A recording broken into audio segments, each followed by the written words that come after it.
Debra Woods, and I'm a Mormon. I decided to make this video because I have always really found that the thing that upset me more than anything else, from the time I was a little kid till even now, is when people misunderstand me. And the reasons I figured that people didn't understand me were that A, they weren't listening, or B, I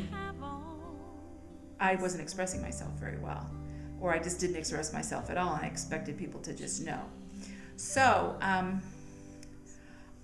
for those of you who are willing to listen, I'm wanting to set the record straight because I feel like there's a lot of information on the internet about the Mormon Church and about Mormon beliefs and doctrines and Mormon people that are so not accurate that it boggles the mind.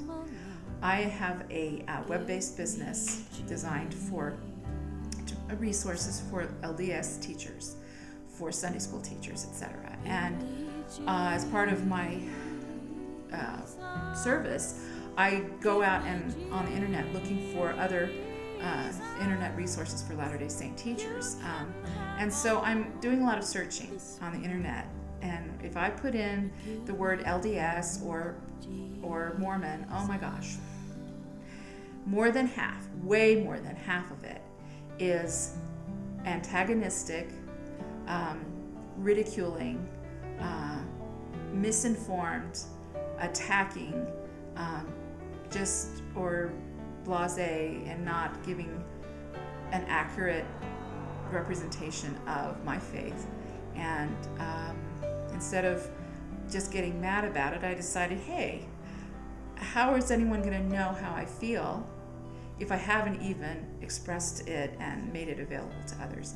And so I'm hoping that I feel like this is something I can put on the internet and that people will take a look, and at least I will have done something to be understood, because being understood is, it's a human need, and it's definitely one that I have always has been a real strong need of mine, is to be understood, a desire and longing to be understood.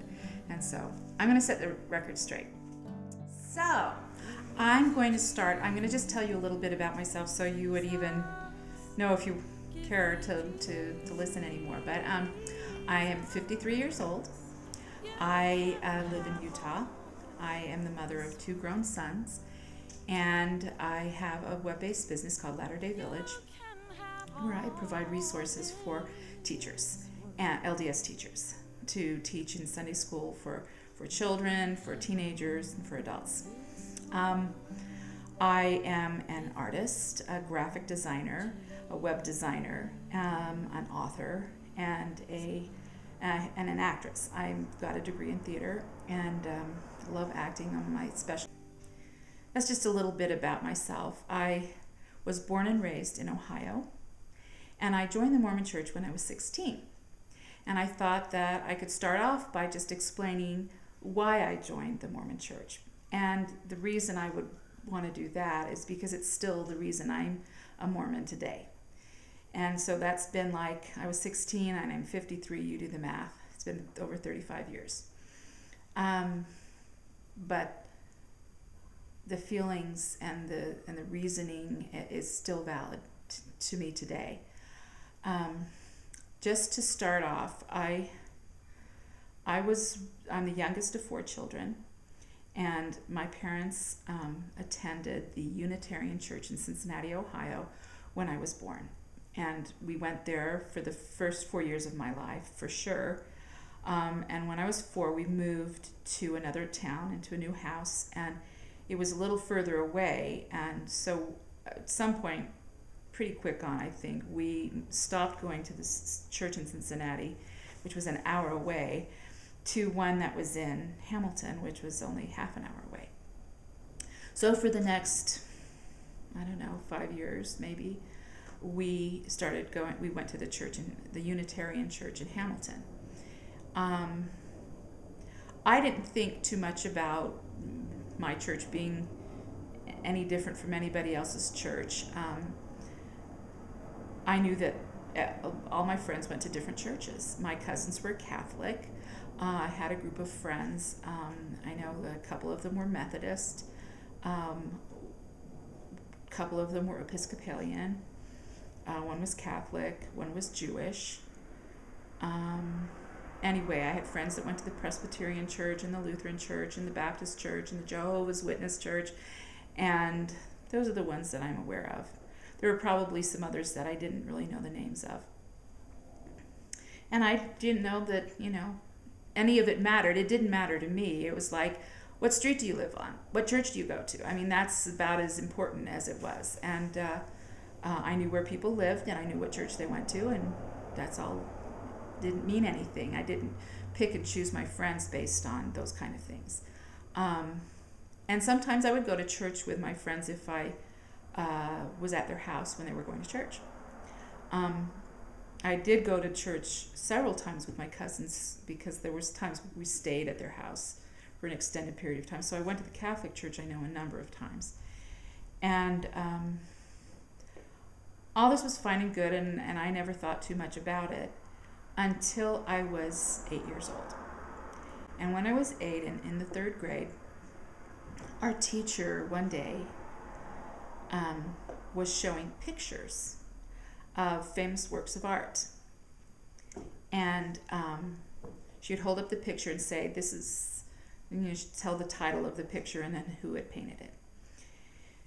And by the time I was in 3rd grade, I was pretty much of a, I don't know if I was a know-it-all. Some people might have said I was a know-it-all. I kind of felt like it was my job, self-appointed job. If the teacher hadn't done a very thorough or good job of explaining a principle that she was teaching, and all my teachers were she's, so then I felt like I needed to be the one to raise my hand and ask for her to elaborate, because either I or someone in the class I felt was not getting what she was trying to say. And I really did this all the time. And because what I sensed was that there were a lot of kids who, even if they didn't understand, excuse me, my doggie wants to play. No.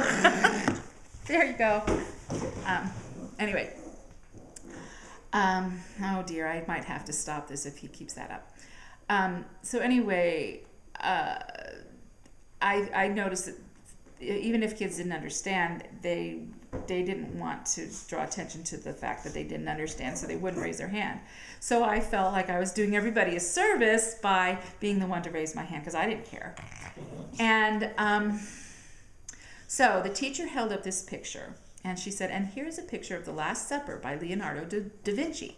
And I was like, huh? And I'm like, the Last Supper, what's that supposed to mean?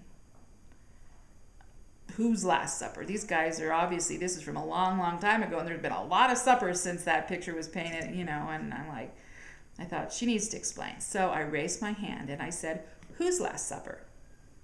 And in my memory, the entire class, and I was at the back of the room, the entire class turned around, looked at me, and then started giggling.